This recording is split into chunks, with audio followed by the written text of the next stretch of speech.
కర్కాటక రాశి. ఈ కర్కాటక రాశి వారికి ఆగస్టు నెల 2024 సంవత్సరానికి గాను ప్రొఫెసర్ డాక్టర్ ముల్లపూడి సత్యనారాయణమూర్తిని నేను మాస రాశ ఫలితాలు చెబుతున్నాను. మనకి ఈ యొక్క కర్కాటక రాశి వారి గ్రహస్థితి ఏ విధంగా ఉందండి అంటే, మనకి లాభములో చక్కగా మరి ఈ యొక్క కుజ గురులు ఉన్నారు. మరి ఈ గురుడు మే 1 నుంచి గురుడు వృషభ రాశిలో ఉండడము, మరి కుజుడు ఆగస్టు 26 నుంచి మీకు మిథున రాశి ప్రవేశము, బుధుడు ఆగస్టు 22 నుంచి కర్కాటక రాశి ప్రవేశము, రవి ఆగస్టు 16 నుంచి సింహరాశి ప్రవేశము, శుక్రుడు ఆగస్టు 25 నుంచి కన్యారాశి ప్రవేశము, కేతు కన్యారాశిలో ఉండడం అనేటటువంటిది జరిగింది. మరి ఈ యొక్క శని కుంభరాశిలో అష్టమ స్థితిగతుడై ఉండడం వలన ప్రభుత్వ పనులన్నీ కూడా బ్లాక్ అయిపోయి ఉంటాయి.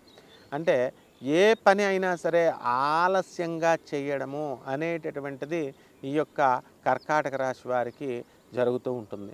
అయితే భాగ్యములో ఉన్నటువంటి రాహుగ్రహ ప్రభావం వలన ఏ జన్మలోనో అదృష్టం మీకు కలిసొచ్చి మీ తండ్రితో సంబంధించినటువంటి బంధువులు, దూర బంధువులు మరణించడం ద్వారా ఎంతో కొంత ఆస్తి మీకు కలిసి రావడం అనేటటువంటిది జరుగుతుంది.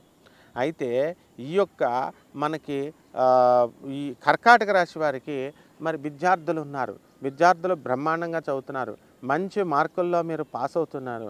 అయితే ఏదో రకమైనటువంటి అడ్డంకుల్ని ఈ శనిగ్రహ ప్రభావం చేయాలి కాబట్టి మీరు చదువుకుంటున్నప్పుడు మీ ఫ్రెండ్స్ అల్లర్లు చేయడమో, లేకపోతే మీ సీనియర్స్ వచ్చి ర్యాగింగ్ చేయడమో, లేకపోతే హాస్టళ్ళకి వెళ్ళి మీకు అక్కడ భోజనాలు జరుగుతుంటే ఎలక పడ్డమో, ఇలాంటి ఏదో ఒక కారణాల్లో సాంబార్లో ఎలక పడిందని చెప్పి డిస్టర్బెన్స్, ఆ విధంగా ఫుడ్ పొల్యూషన్ రావడానికి అవకాశాలు ఇవన్నీ కూడా కర్కాటక రాశి వాళ్ళకి కనబడుతున్నాయి. కాబట్టి ఈ కర్కాటక రాశి వారికి మరి కేతుగ్రహ ప్రభావం వలన సోదరులందరూ కూడా వృద్ధి చెందడానికి అవకాశాలు ఉంటాయి.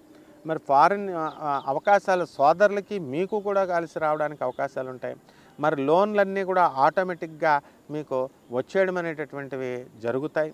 కాబట్టి ఎంతో పట్టుదలతో మీరు చదివి ముందుకు వెళ్ళాలి అనేటటువంటి విధానంతో మీరు ముందుకు వెళ్తారు.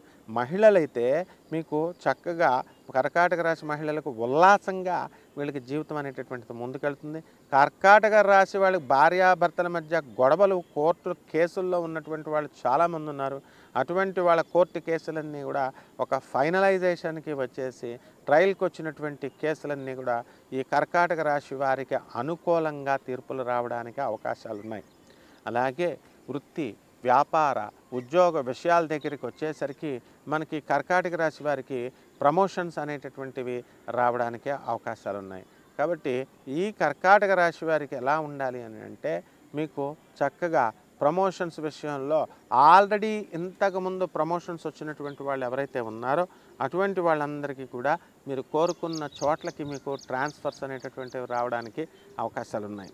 కాబట్టి ఈ కర్కాటక రాశి మహిళలు మరి మా ఆడపడుచులు మమ్మల్ని లెక్క చేయట్లేదండి, లేకపోతే మా యొక్క అత్తగారులు మమ్మల్ని లెక్క చేయట్లేదండి అని బాధపడేటటువంటి వాళ్ళు ఉంటారు. వీళ్ళందరికీ కూడా పరిష్కార మార్గం అనేటటువంటిది దొరుకుతుంది. మేము అందరూ కూడా మిమ్మల్ని గౌరవించడం అనేటటువంటిది జరుగుతుంది. ఇది మీకు చాలా సంతృప్తినిస్తుంది. చేపల రొయ్యల చెరువులు చక్కగా మీకు మంచిగా మీకు లాభాలని ఇవ్వడం అనేటటువంటిది జరుగుతుంది. కాబట్టి ఈ యొక్క కర్కాటక రాశి వారికి చేపల ఈ యొక్క వ్యవసాయం చేస్తున్నటువంటి వాళ్ళు ఉన్నారు. మరి వర్షాలతో మంచి పంటలు అనేటటువంటివి పండడం అనేటటువంటివి జరుగుతాయి. ఆ తర్వాత అధికమైనటువంటి పారితోషకాలతో సినిమా యాక్టర్లు, సినిమా హీరోయిన్లకి మంచి బ్రహ్మాండంగా ఉంటుంది. సినీ, సంగీత, సాహిత్య రంగాలలో ఉన్నటువంటి వాళ్ళు అధికమైనటువంటి లాభాలను తీయడానికి అవకాశాలు ఉంటాయి. రెమెడీస్ దగ్గరికి వచ్చేసరికి శని జపం చేయండి, శని స్తోత్రాలు చదవండి. శనికి కిలోంపావు నల్ల నువ్వుల్ని, నల్లని వస్త్రాన్ని ఇచ్చి పేద బ్రాహ్మణులకి శనివారం నాడు ఉదయం 8 గంటలకి మీరు గుళ్ళో కానీ మరి ఇంట బయట కానీ మీరు దానం చేసుకోవచ్చు. అలాగే ఈ యొక్క శనీశ్వరుడికి నవగ్రహాల చుట్టూ మీరు ప్రదక్షిణ చేసుకుంటూ చక్కగా శనికి జపం చేయండి. శనికి చక్కగా శనీశ్వరుడి పైన మీరు ఓం శనైశ్వరాయ నమః అనేటటువంటి మంత్రంతో నువ్వుల నూనె పోయడం ద్వారా మీకు దోషాలన్నీ పోతాయి. అలాగే దశమహావిద్యల్లో ఒకటైనటువంటి మహాకాళి అమ్మవారి యొక్క హోమాన్ని మీ ఇంట్లో జరిపించుకోండి. ఈ విధంగా చేసినట్లయితే బ్రహ్మాండంగా ఉంటుంది. శుభమస్తు.